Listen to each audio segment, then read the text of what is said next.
Buenos días, señora presidenta y doctora Claudia Sheinbaum. Buenos días a todas las autoridades presentes. Buenos días también a todos los compañeros y compañeras de la prensa mexicana. Me llamo Mateo Cerqueira, soy periodista en Brasil y allí acompaño las mañaneras del pueblo todos los días para Agência Estado, uno de los mayores vehículos de prensa de Brasil.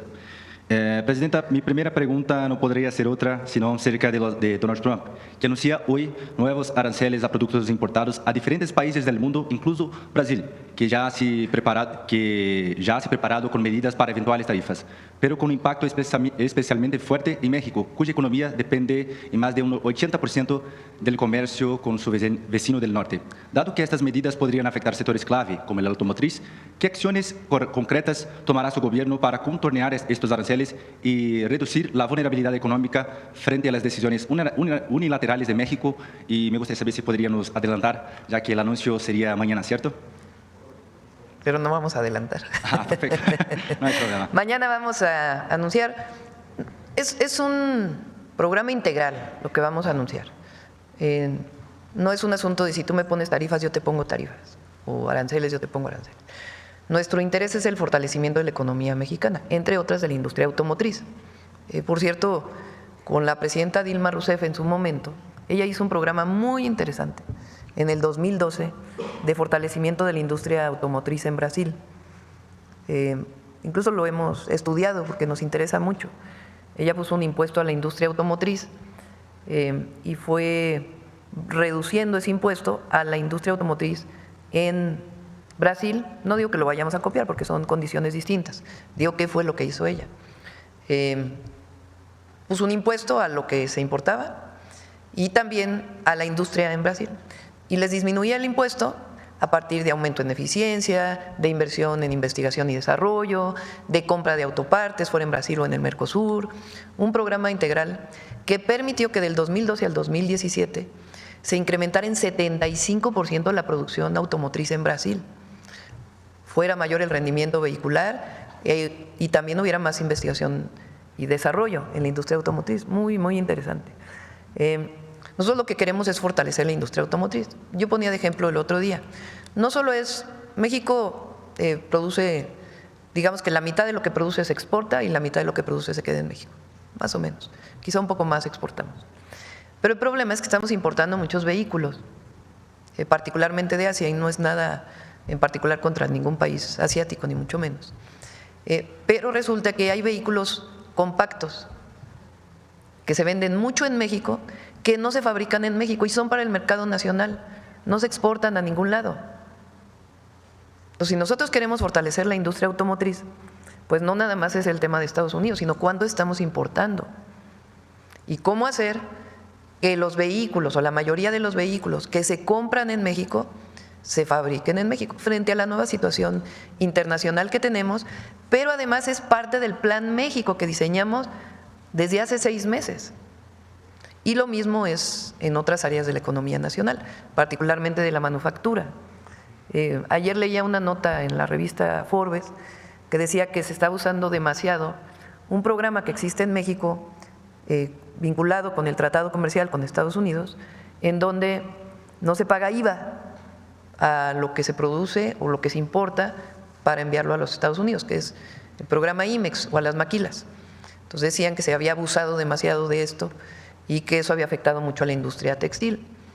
Entonces, todo eso lo hemos estado revisando desde hace un buen rato. Entonces, por eso el programa que vamos a presentar mañana no es solamente relacionado con los aranceles que pueda llegar a poner Estados Unidos, que ya tenemos algunos y que hemos decidido esperar a lo que presenten mañana. Y además vamos a seguir dialogando con Estados Unidos, que hay buena comunicación. Entonces, es un programa integral de fortalecimiento de la economía nacional, que tiene que ver también con esto. No en cualquier país del mundo se está construyendo lo que estamos construyendo aquí.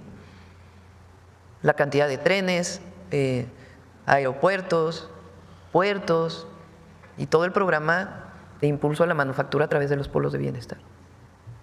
Perfecto. Presidenta, sobre la legitimidad de la reforma judicial a nivel federal que se ha implementado, no hay duda. El pueblo mexicano la respaldó, como se evidenció en el Zócalo el 9 de marzo, en su aprobación que ya alcanzó el 84%.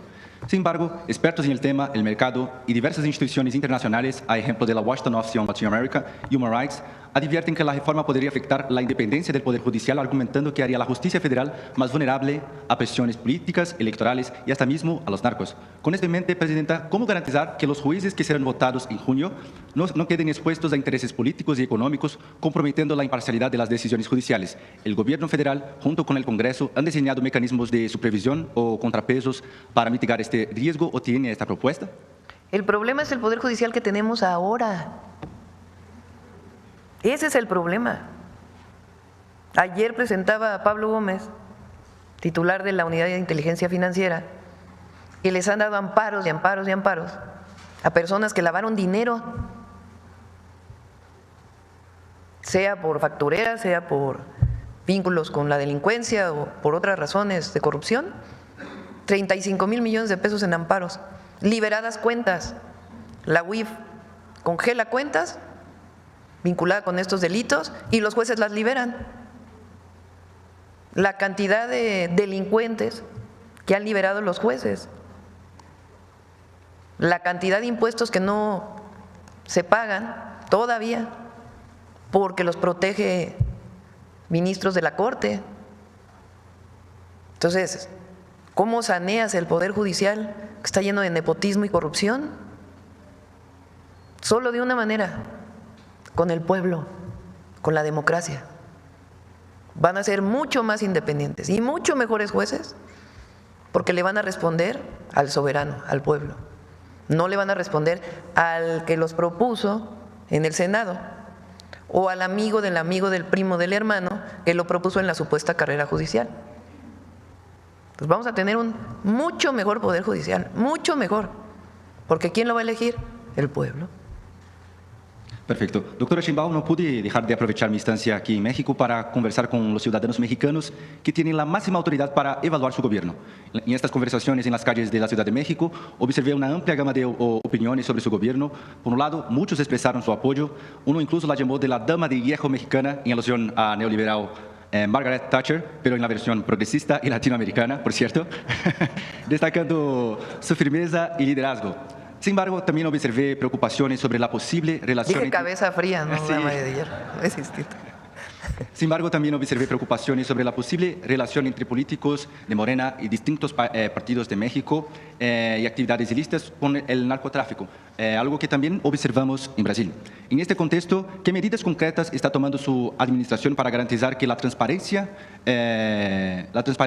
y las inquietudes de quienes creen que su gobierno podría estar asociado a estos temas sean sanadas?